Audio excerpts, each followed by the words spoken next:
भाइयों के अक्सर आ रहे ने टिकटॉक फेसबुक ते कि नादर भाई व्यापारियों को 10-12 किलो एक टाइम का दुध चो लईदा ते घर जाके यार दुध नहीं हुंदा ते उन्होंने जो फोन करीदा तो आंदे ने कि ठीक नहीं, एक दो दिन च ठीक हो जाएगी, नवीं जगह है, पानी नहीं रास आउण डिया, पट्ठे नहीं सही। फिर 2-3 दिन बाद फोन करने तो आंदे हुण दुध पुत्तर नसीबां दा, दुध तुहाडे नसीब ने आ जानवर दे दिता ना, वापस लैंदे ने। दोस्तों ਤੁਹਾਨੂੰ जो मेरी नाकस इलम है, जो मैं सीखा है, ਉਹਦੇ ਮੁਤਾਬਕ ਤੁਹਾਨੂੰ पूरा ਚੱਕਰ ਦੱਸਾਂਗਾ कि ਵਪਾਰੀ लोग किस तरह माल सेल करते हैं ਤੇ ਅਨਾੜੀ ਲੋਕ ਉਹਨਾਂ ਕੋਲੋਂ ਕਿਸ ਤਰ੍ਹਾਂ ਮਾਲ ਖਰੀਦਦੇ ਨੇ। ਮੰਡੀਆਂ ਦੇ ਵਿੱਚ ਕਿਸ ਤਰ੍ਹਾਂ ਮਾਲ ਵਿਕਦਾ ਹੈ ਕਿ ਮੰਡੀ ਦੇ ਵਿੱਚ ਜਿਹੜਾ ਜਾਨਵਰ ਹੈ ਉਹ ਅੱਜ ਮੰਡੀ ਜਾਨਵਰ ਵਪਾਰੀ ਨੇ ਛੱਡਣਾ ਹੈ ਨਾ, ਤੇ ਇੱਕ ਦਿਨ ਪਹਿਲੋਂ ਉਹਨੇ ਅੱਜ ਮਤਲਬ 4 5 6 ਵਜੇ ਸਵੇਰ ਟਾਈਮ ਚੁਆਈ ਕਰ ਲੈਣੀ ਹੈ ਤੇ ਅਗਲੇ ਦਿਨ ਸਵੇਰ 6 7 ਵਜੇ ਯਾਨੀ ਕਿ 24 25 ਘੰਟਿਆਂ ਦਾ ਡੱਕਾ ਲਾ ਕੇ ਦੁੱਧ ਦਾ ਤੇ ਉਹ ਮੰਡੀ ਛੱਡ ਲੈਣਾ। ਮੰਡੀ ਛੱਡ ਕੇ ਤੇ ਸਾਰਾ ਦਿਨ ਉਹਦਾ ਬਾਜ਼ਾਰ ਰਹਿਣਾ, ਡੱਕਾ ਰਹਿਣਾ, ਥਣ ਰਹਿਣੇ ਨੇ। ਉਹਨਾਂ ਦੀ ਵੀ ਉਹ ਮਜਬੂਰੀ ਹੈ ਕਿ ਉਹ ਇਸ ਤਰ੍ਹਾਂ ਕਰਦੇ ਨੇ, ਕਿਉਂਕਿ ਅਗਰ ਉਹ ਵਪਾਰੀ ਲੋਕ ਇਸ ਤਰ੍ਹਾਂ ਨਾ ਕਰਨ ਤੇ ਅਸੀਂ ਲੋਕ ਜਿਹੜੇ ਜਾ ਕੇ ਖਰੀਦਣ ਵਾਲੇ ਆ ਉਹਨਾਂ ਕੋਲੋਂ ਅਸੀਂ ਵੀ ਵੰਨ-ਸੁਵੰਨੀਆਂ ਗੱਲਾਂ ਸੁਣਾਵਾਂਗੇ ਕਿ ਯਾਰ ਇਹ ਹੋਰੇ ਠੀਕ ਨਹੀਂ ਹੈ, ਕੀ ਮਸਲਾ ਹੈ। ਇਸ ਲਈ ਉਹ ਡੱਕਾ ਲਾਉਂਦੇ ਨੇ ਤੇ ਅਸੀਂ ਲੋਕ ਜਿਹੜੇ ਜਾਂਦੇ ਆ ਆਪਣੀ ਮਰਜ਼ੀ ਦੇ ਨਾਲ ਚੌਲਾਂ ਦਾ ਦਾਣਾ ਉਹਨਾਂ ਥਣਾਂ 'ਚ ਦਿੱਤਾ ਹੁੰਦਾ ਅਲਫੀ ਲਾ ਕੇ ਉਹਨੂੰ ਕੱਢਨੇ ਆ, ਉਹਨੂੰ ਇੰਜ ਕਰਕੇ ਸਾਫ਼ ਕਰਨੇ, ਥਣ ਫਿਰ ਚੁਣਨੇ, ਕਿਉਂਕਿ ਸਾਨੂੰ ਪਤਾ ਹੁੰਦਾ ਕਿ ਇਹ ਡੱਕਾ ਲੱਗਾ ਹੈ। ਉਹ ਡੱਕੇ ਦੇ ਜ਼ਹਿਨੀਅਤ ਸਿਰਫ ਮੰਡੀਆਂ ਦੇ ਵਿੱਚ ਥਣ ਪਾਸ ਕਰਨ ਦੀ ਆਪਸ਼ਨ ਹੁੰਦੀ ਹੈ, ਕੋਈ ਚਵਾਈ ਦੀ, ਕੋਈ ਦੁੱਧ ਦੀ, ਕਿਸੇ ਤਰ੍ਹਾਂ ਦੀ ਕੋਈ ਗਰੰਟੀ ਨਹੀਂ ਹੁੰਦੀ। ਬੰਦੇ ਲੈ ਕੇ ਘਰ ਮਾਲ ਆਈ ਜਾਂਦੇ ਨੇ, ਉਹਦੇ ਤੋਂ ਤਾਂ ਅਨਾੜੀ ਬੰਦੇ ਨੂੰ ਬਿਲਕੁਲ ਪਰਹੇਜ਼ ਕਰਨਾ ਚਾਹੀਦਾ। ਬਾਅਦ 'ਚ ਉਹਨੂੰ ਰਾਤ ਨੂੰ ਸਾੜੂ ਤੋਂ ਬਚਾਉਣ ਲਈ ਜਿਹੜਾ ਡੱਕਾ ਲੱਗਾ ਹੈ ਉਹ ਮਿਰਚਾਂ, ਤੇਲ, ਦਾਦਰ ਮਿਰਚਾਂ, 5 ਗ੍ਰਾਮ ਦੇ ਟੀਕੇ, ਦਹੀਂ ਤੇ ਲੈਂਦੀਆਂ ਚੀਜ਼ਾਂ ਦਿੰਦੇ ਨੇ ਕਿ ਇਹਨੂੰ ਸਾੜੂ ਨਾ ਪਵੇ। ਉੱਥੋਂ ਜਿਹੜੇ ਬੰਦੇ ਨੇ ਮਾਝ ਲੈ ਆਉਣੀ ਹੈ ਤੇ ਉਹ 7ਵੇਂ 8ਵੇਂ 10ਵੇਂ ਦਿਨ ਆ ਕੇ ਸਿੱਧੀ ਪੱਧਰੀ ਹੋਣੀ ਹੈ, ਦੁੱਧ ਤੇ ਆਣੀ ਹੈ। ਹੁਣ ਜਿਹੜਾ ਤੁਸੀਂ ਆਨਲਾਈਨ ਡੰਗਰ ਜਾਂ ਕਿਸੇ ਡੇਰੇ ਤੋਂ ਖਰੀਦਦੇ ਹੋ ਤੇ ਜਾ ਕੇ ਉਹਦਾ ਦੁੱਧ ਹੁੰਦਾ 10 ਕਿਲੋ ਤੇ ਘਰ ਆ ਕੇ ਤੁਹਾਡੇ ਕੋਲ ਦੁੱਧ ਹੋ ਜਾਂਦਾ 2 ਕਿਲੋ, 4 ਕਿਲੋ, 5 ਕਿਲੋ, 6 ਕਿਲੋ। ਉਹਦੇ ਵਿੱਚ ਦੋਸਤੋ ਤੁਹਾਡੇ ਖਰੀਦਣ ਵਾਲੇ ਦੀ ਵੀ ਗਲਤੀ ਹੈ ਤੇ ਵਪਾਰੀ ਦੀ ਵੀ ਗਲਤੀ ਹੈ। ਦੋਵਾਂ ਚੋਂ ਕੋਈ ਵੀ ਬੰਦਾ ਗਲਤ ਹੋ ਸਕਦਾ। ਵਪਾਰੀ ਕਿਸ ਤਰ੍ਹਾਂ ਗਲਤ ਹੋ ਸਕਦਾ ਤੇ ਖਰੀਦਣ ਵਾਲਾ ਬੰਦਾ ਜਿਹੜਾ ਉਹ ਕਿਸ ਤਰ੍ਹਾਂ ਗਲਤ ਹੋ ਸਕਦਾ, ਦੋਵੇਂ ਚੀਜ਼ਾਂ ਤੁਹਾਨੂੰ ਦੱਸਣਾ। ਵਪਾਰੀ ਇਸ ਤਰ੍ਹਾਂ ਗਲਤ ਹੁੰਦਾ ਕਿ ਜਿਨ੍ਹਾਂ ਨੂੰ ਮੈਂ ਵਪਾਰੀਆਂ ਨੂੰ ਵੇਖਿਆ, ਸਾਰਿਆਂ ਵੱਲੋਂ ਨਹੀਂ ਆਂਦਾ, ਕੋਈ ਬੰਦੇ ਠੀਕ ਵੀ ਹੋਣਗੇ ਵਿੱਚ। ਵਪਾਰੀ ਲੋਕ ਜਿਹੜੇ ਨੇ ਉਹ ਰਾਤ ਨੂੰ 12 1 ਵਜੇ, 10 ਵਜੇ, 9 ਵਜੇ ਮਾਲ ਚੋਂ ਹਟਦੇ ਨੇ, ਮੱਝਾਂ ਹੋਣ, ਗਾਵਾਂ ਹੋਣ, ਉਹਨਾਂ ਦੀ ਚਵਾਈ ਕਰ ਦਿੰਦੇ ਨੇ।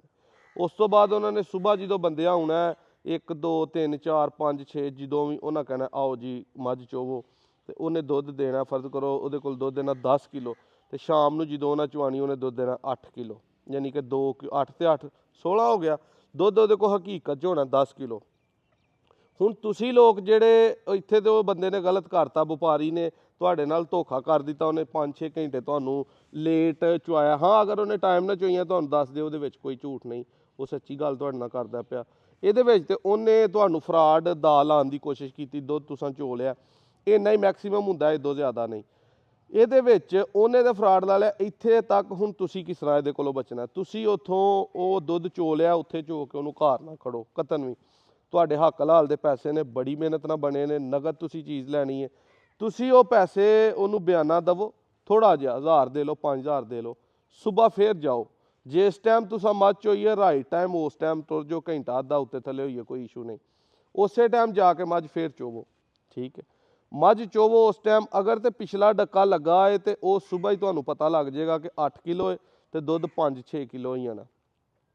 ਉਸ ਤੋਂ ਬਾਅਦ ਫੇਰ ਨਾ ਮੱਝ ਲਵੋ, ਫੇਰ ਉਹਨੂੰ ਸ਼ਾਮ ਨੂੰ ਆ ਕੇ ਉਸੇ ਟਾਈਮ ਘੰਟਾ ਅੱਧਾ ਉੱਤੇ ਥੱਲੇ ਹੋਈਏ ਕੋਈ ਨਹੀਂ, ਉਸੇ ਟਾਈਮ ਆ ਕੇ ਚੋਵੋ। 4-5 ਵਜੇ ਉਸ, 4-5 ਵਜੇ ਉਸ, 4-5 ਵਜੇ ਉਸ। ਜਿਹੜਾ ਤੁਸੀਂ ਤੀਸਰੀ ਚੁਆਈ ਦਾ ਦੁੱਧ ਚੋਣਾ ਨਾ, ਅਸਲ ਦੁੱਧ ਮੱਝ ਦਾ ਉਹ ਹੋਣਾ ਹੈ ਜਿਹੜਾ ਤੁਸੀਂ ਵਪਾਰੀ ਕੋਲੋਂ ਮੱਝ ਖਰੀਦਣੀ ਹੈ। ਅਗਰ ਉਹ ਤੀਸਰੀ ਚੁਆਈ ਦਾ ਦੁੱਧ ਮੱਝ ਦਿੰਦੀ ਹੈ ਫਿਰ 8 ਕਿਲੋ, ਉਹ ਵਪਾਰੀ ਸੱਚਾ ਹੈ, ਉਹਦੇ ਵਿੱਚ ਕੋਈ ਫਰਾਡ ਨਹੀਂ। ਹੁਣ ਉਹ 8 ਕਿਲੋ ਦੁੱਧ ਅਗਰ ਤੁਹਾਡੇ ਘਰ ਜਾ ਕੇ ਦੁੱਧ 3 ਕਿਲੋ ਬਣ ਜਾਂਦਾ, ਉਹਦੇ ਵਿੱਚ ਸਾਰਾ ਕਸੂਰ ਖਰੀਦਣ ਵਾਲੇ ਦਾ। ਉਹਨੂੰ ਡੰਗਰ ਸਾਂਭਣਾ ਨਹੀਂ ਆਉਂਦਾ, ਉਹਨੂੰ ਪੱਠੇ ਪਾਣੇ ਨਹੀਂ ਆਉਂਦੇ, ਉਹਨੂੰ ਸੰਭਾਲ ਨਹੀਂ ਆਉਂਦੀ। ਔਰ ਮਾਲ ਦੀ ਸੰਭਾਲ ਨਹੀਂ, ਤੇ ਪੱਠੇ ਪਾ ਦੇਣਾ ਤੇ ਵੰਡਾ ਪਾ ਦੇਣਾ ਤੇ ਸਾਰੀ ਦਿਨ ਖੁਰਲੀਆਂ ਭਰ ਦੇਣਾ ਨਹੀਂ ਹੁੰਦੀ। ਮਾਲ ਸੰਭਾਲਣਾ ਇੱਕ ਆਰਟ ਹੈ, ਇੱਕ ਪ੍ਰੋਫੈਸ਼ਨਲ ਕੰਮ ਹੈ। ਇਹਦੇ ਬਾਰੇ ਵੀ ਕਿਤੇ ਤੁਹਾਨੂੰ ਵੀਡੀਓ ਬਣਾ ਕੇ ਦੱਸਾਂਗਾ। ਇਸ ਲਈ ਜਿੱਥੋਂ ਮਾਲ ਖਰੀਦੋ ਉੱਥੋਂ 2-3 ਟਾਈਮ ਚੁਆਈ ਕਰੋ, ਮਿਨੀਮਮ 2 ਟਾਈਮ ਕਰੋ, ਤੁਹਾਨੂੰ ਸਾਰੀ ਹਕੀਕਤ ਖੋਲ ਕੇ ਸਾਹਮਣੇ ਆਈਏਗੀ। ਇੱਕ ਟਾਈਮ ਦੀ ਕਿਸੇ ਕੋਲੋਂ ਚੁਆਈ ਕਰਕੇ ਮੱਝ ਨਾ ਖਰੀਦੋ, ਉਹਦੇ ਕੋਲੋਂ ਖਰੀਦੋ ਜਿਹਦੇ ਤੇ ਤੁਹਾਨੂੰ ਆਪਣੇ ਅੱਬੇ ਨਾਲੋਂ ਵੀ ਬਹੁਤਾ, ਆਪਣੇ ਸਕੇ ਭਰਾ ਨਾਲੋਂ ਵੀ ਬਹੁਤਾ ਇਤਮਾਦ ਹੈ। ਮੇਰੇ ਤੇ ਵੀ ਟਰਸਟ ਕਰਕੇ ਇੱਕ ਟਾਈਮ ਦੀ ਚੁਆਈ ਤੇ ਜਾਨਵਰ ਨਾ ਖਰੀਦੋ, 2 ਟਾਈਮ ਚੁਆਈ ਕਰੋ। ਆਪਣੀ ਤਸੱਲੀ ਕਰੋ, ਫਿਰ ਤੁਹਾਡਾ ਜਾ ਕੇ ਘਰ ਦੁੱਧ ਪੂਰਾ ਹੋਏਗਾ ਇਨਸ਼ਾਅੱਲਾ।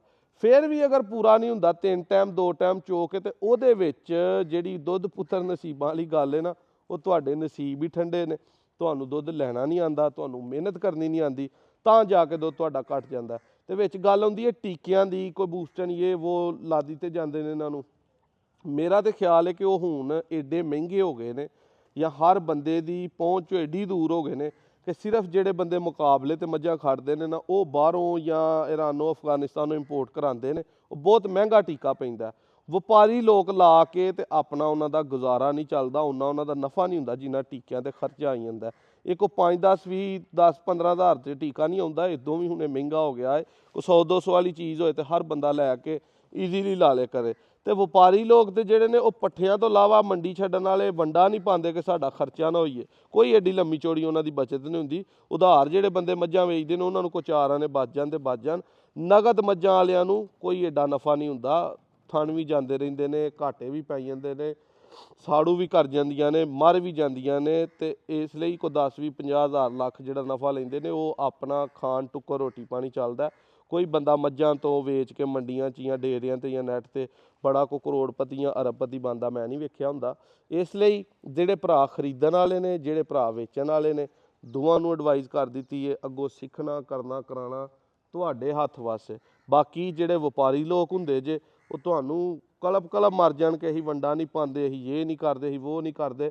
ਵਪਾਰੀ ਬੰਦੇ ਜਿਨ੍ਹਾਂ ਦੇ ਡੇਰੇ ਤੇ ਮੱਝਾਂ ਹੋਣ, ਉਹ ਚੰਗੀ ਸਾਂਭ ਕਰਦੇ ਨੇ, ਸੁਥਰੇ ਪੱਠੇ ਸੋਨੇ ਦੇ ਵੀ ਪਾਣੇ ਪਾਣ ਉਹ ਪਾਉਂਦੇ ਨੇ, ਉਹ ਵੰਡਾ ਪਾਉਂਦੇ ਨੇ, ਉਹ ਪਾਣੀ ਟਾਈਮ ਨਾਲ ਡਾਂਦੇ ਨੇ, ਉਹ ਗਰਮ ਠੰਡੀ ਚੀਜ਼ ਦਾ ਖਿਆਲ ਰੱਖਦੇ ਨੇ, ਮਿਰਚ ਮਸਾਲਾ ਦਿੰਦੇ ਨੇ। ਉਹਨਾਂ ਕੋਲ ਜਾਨਵਰ ਪੂਰਾ ਟਾਇਟ ਹੁੰਦਾ, ਪੂਰਾ ਫਿੱਟ ਹੁੰਦਾ। ਕਦੇ ਇਸ ਭੁਲੇਖੇ 'ਚ ਨਹੀਂ ਆਉਣਾ ਕਿ ਯਾਰ ਇੱਥੇ ਭੈੜੇ ਪੱਠੇ ਪਏ ਨੇ ਤੇ ਮੇਰੇ ਕੋਲ ਜਾ ਕੇ ਚੰਗੇ ਤੇ ਹੋਰ ਦਾ ਹੋਰ। ਵਪਾਰੀ ਲੋਕ ਪੂਰੀ ਸਾਂਭ ਸੇਵਾ ਕਰਕੇ ਤੇ ਡੰਡੀ ਪੱਟੀ ਕਾਇਮ ਆਪਣੇ ਜਾਨਵਰ ਰੱਖਦੇ ਨੇ। ਇਸ ਮਾਰ ਭੁਲੇਖੇ 'ਚ ਕਦੇ ਨਹੀਂ ਆਉਣਾ। ਵੀਡੀਓ ਅੱਛੀ ਲੱਗੇ ਰੀਪੋਸਟ ਕਰਿਓ, ਸ਼ੇਅਰ ਕਰਿਓ ਤੇ ਕਮੈਂਟ ਜ਼ਰੂਰ ਦੱਸਿਓ ਕਿ ਕੋਈ ਗੱਲ ਭੇੜ ਪੱਲੇ ਪਈ ਹੈ ਕਿ ਕੋਈ ਨਹੀਂ ਪਈ।